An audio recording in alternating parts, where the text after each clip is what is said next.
मैंने आरएस का पहला अटेम्प्ट दिया, अभी जाकर जी बता रहे थे कि उनकी 700 रैंक थी, मेरी पहले में 534 रैंक थी।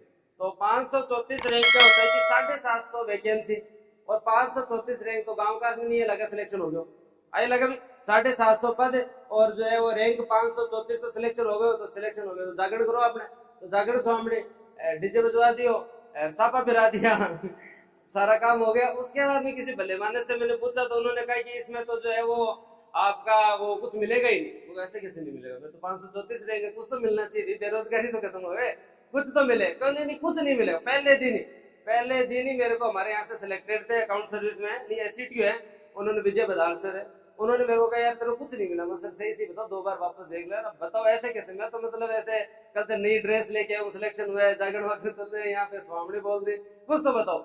अब वास्तविकता ये थी कि कुछ नहीं मिला, 534 में नहीं मिलता है, क्योंकि जनरल वाले जो है वो 450 तक ही मिलता है, ओबीसी 500 550 तक बंद हो गया था, रिजर्वेशन के हिसाब से मिलता है। वो गलत भी नहीं है, अपनी अपनी एक सोच है, रिजर्वेशन भी एक चीज के लिए जरूरी है। तो और आज तो समाज में हर वर्ग को रिजर्वेशन है, चाहे कोई भी वर्ग हो। तो फिर बाद में अब गांव कैसे जावे, आज गांव जावे था कि और आरएस किए हैं, और आरएस किए हैं। मम्मी ने पूछा तारे टापर की पोस्टिंग घटा, टापर की पोस्टिंग घटा, टापर जयपुर बैठो, पोस्टिंग कहीं है ही नहीं। तो उस समय मेरे को जीवन में लगा कि मेरे से ज्यादा किस्मत तो खराब हो ही नहीं सकती। प्री क्लियर किया, मेंस क्लियर किया, इंटरव्यू दिया, जागरण बोल दिया, सापे पहन लिए, सारे काम कर लिए, डीजे वाले के पैसे लगे, सब हो गया। अब भी जो है वो रिजल्ट जो है वो काम नहीं बैठ रहा, तो फिर तो गलत ही है। मेरे को लगा ना उस टाइम किस्मत खराब है। लेकिन अब देखो आप, उसके बाद में मैं वापस पढ़ा, ठीक है आदमी को दुख होता है, कोई बात नहीं है, लेकिन जीवन में दुख और भी लोगों के बहुत बड़े, अपने को अपने दुख बड़े लगते हैं, लेकिन दुख बहुत है जीवन में। तो मैं वापस तैयारी के लगा। एक चीज मैंने डिसाइड कर ली कि अब तो करना है, क्योंकि गांव में क्या है कि जहाँ मार्केट शेखावाटी के अंदर है, एक तो क्या हुआ बीच में सड़क, फिर बाद में दोनों साइड गुआड़ पे पीपल गट्टा, और पीपल गट्टा के बाद मनरेगा चले जाते हुए मनरेगा उड़ जा, मनरेगा नए चले जनाब क्या हुआ 2-3 महीना 4 महीना एकदम फ्री, क्योंकि खेती भी एक टाइम ही होती है। तो वो जो लोग बैठे हैं जिनकी घर में चौधर चले नहीं चले, लेकिन गांव में हर बार लोगों को डिमोटिवेट करने के लिए तैयार रहते हैं। कोई टापर स्कूल हो या कोई भी टापर बस से उतरता है, उससे पहले सबसे पहले और किया है तैयारी किया चल है तेरे हो को नहीं उड़ता नहीं, पहले तो तू जयपुर पढ़ो, सीकर पढ़ो, बीकानेर पढ़ो, मतलब उनको आपसे कुछ मतलब नहीं है, उनको डिमोटिवेट करना है। और उनके खुद के बच्चों का भी कुछ नहीं हुआ, वो भी जायज बात है, लेकिन उनको डिमोटिवेट करना है। तो जीवन में ऐसे लोगों को जवाब नहीं देना, कभी भी जो है वो रिएक्ट नहीं करना। आपको परिवार में देखो, राजस्थान में जनता जो है ना, आपकी मेहनत तो आरएस बढ़ी है, लोग दिखाने तनी भी राजस्थान में बढ़ना पड़े, और कटे तो लोग केवल आपका जीवन तनी आरएस बने। राजस्थान के अंदर अगर सिलेक्शन हो तो दूसरे की खाज बैठने के लिए भी आरएस बढ़ना जरूरी है, तो वो बैठने के लिए जरूरी आरएस है ना। तो अब ये आप लोगों को डिसाइड करना, उनको बोल के जवाब दोगे ना, वो नहीं आपसे, क्योंकि वो सारे दिन बोलते ही गट्टे पे बैठे बैठे, उनका काम ही तय करना, ताश खेलना, लोगों को डिमोटिवेट करना है। तो आप उनको बोल के कुछ जवाब नहीं दे सकते, शांत रहो, कोई बात नहीं, कभी देना भी पड़ा तो दे दो, कोई मतलब नहीं, ठीक है दे दियो। तो एक चीज हमेशा जीवन में याद रखे, आप लोगों को राजी मत करो, लोग ज्यादा टाइम तक राजी नहीं हो सकते। आज आप 12th पास करके जा रहे हो, जाके जयपुर भी तैयारी करोगे, हर जगह जाके तैयारी करोगे, आपने समाज में एक है कि टापर खट्टे भी तैयारी कराने, तो कोई भी गांव से है तो वो फलाने गांव है, उसको दिखा के लो, उसके बात है, उसके ब्याह है, वहां पे जाओ।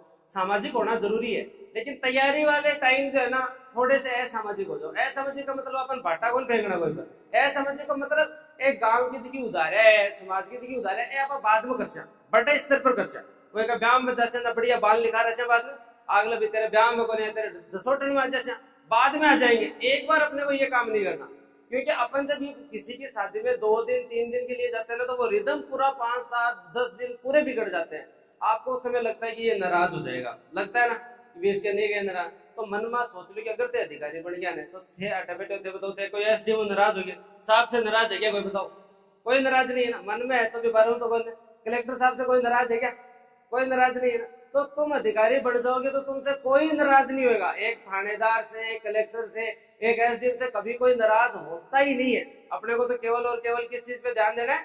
तैयारी पे ध्यान देना। अब किस्मत वाली बात करूं, अब अगर मेरा उस टाइम सिलेक्शन हो भी जाता तो ठीक है, नौकरी मतलब सिलेक्शन होता है, ब्याह मंड जाता है, ब्याह मंड के ठीक है काम चालू, मतलब मान लो आप ज्यादा से ज्यादा कोऑपरेटिव डिपार्टमेंट मिलता है, ठीक है, मैं एक सामान्य जीवन जी रहा हूं। मैं फेल हो गया, मैं वापस तैयारी में लगा तो उसके बाद मेरी वापस रैंक भी आई ठीक ठाक, मेरे को उस समय कोई नहीं जानता था। आज राजस्थान में मैं हर जिले में खड़े भी जाऊं तो कोई न कोई टाबर जानते मिले।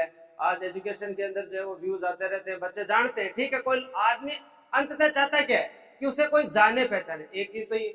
दूसरा, मैं तहसीलदार बना और तहसीलदार बनने के बाद में ब्याह भी मेरा तहसीलदार से ही हो गया। तो अचीव वन गेट वन, ठीक है, एक प्राप्त करो और एक मिल जाएगा, ये भी बढ़िया बात है। पहली बार में हो जाता तो नहीं ना। मेरे अब एक बात बताओ, उस समय मुझे लगा कि मेरी किस्मत सबसे खराब है। अब मैं अगर पीछे मुड़ के देखता हूँ तो मुझे लगता है मेरी किस्मत ठीक है। मैं फेल नहीं होता तो वापस नहीं पढ़ता, क्योंकि अगर मैं पास हो जाता तो मैं ठीक है, अब नौकरी कर सकता।